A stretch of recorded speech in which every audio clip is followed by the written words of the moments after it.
Бұдан кейін Марат Азлиханов Манаш Қозыбаев атындағы Солтүстік Қазақстан мемлекеттік университетінде республикалық ғылыми тәжірибелік конференция өткізді. Тақырып дін және патриотизм.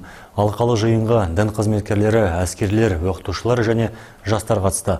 Олар өскелең ұрпақтың бойында отансүйгіштікті тәрбиелеу мен дұрыс діни бағдар берудің маңыздылығы туралы салиқалы ой, салмақты пікірлерін білдірді.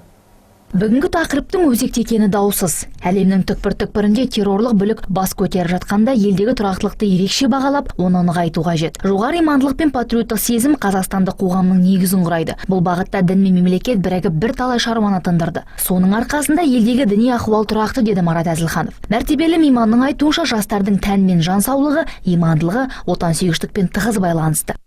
Діндерде мынау ежелгі кезеңнен бері еліне деген махаббатын, еліне деген ерекше сезімін тәрбиелей білген.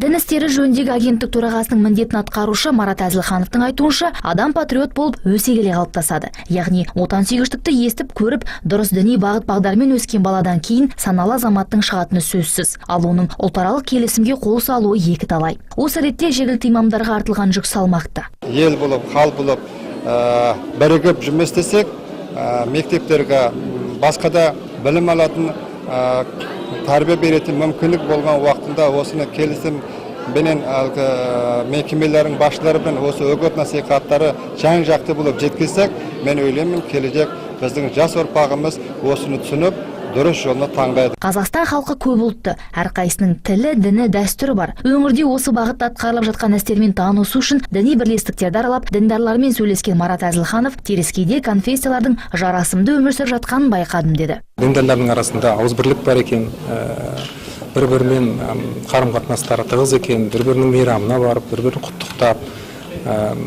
өткенде үлкен құрбан айттарда бір-бірін құттықтап, бір-біріне жақсы жылы сөздер айтып жатыр екен. Менің сезінгенімше осы Петропавл қаласында, жалпы Солтүстік Қазақстан облысында халықтың арасында бірлік пен ынтымақ бар екен. Бұдан кейін мінбеден ғалымдар, қоғам қайраткерлері мен белсенді жастар да сөйледі. Олар отансүйгіштікке тәрбиелеу жайында өз ойларын білдірді. Салмақты пікірлерді ұйып тыңдаған зал толы студенттің бұл жиыннан салиқалы ой түйгені сөзсіз. Танаш Хамзина, Анатолий Белонок, муниципалдық телеарна.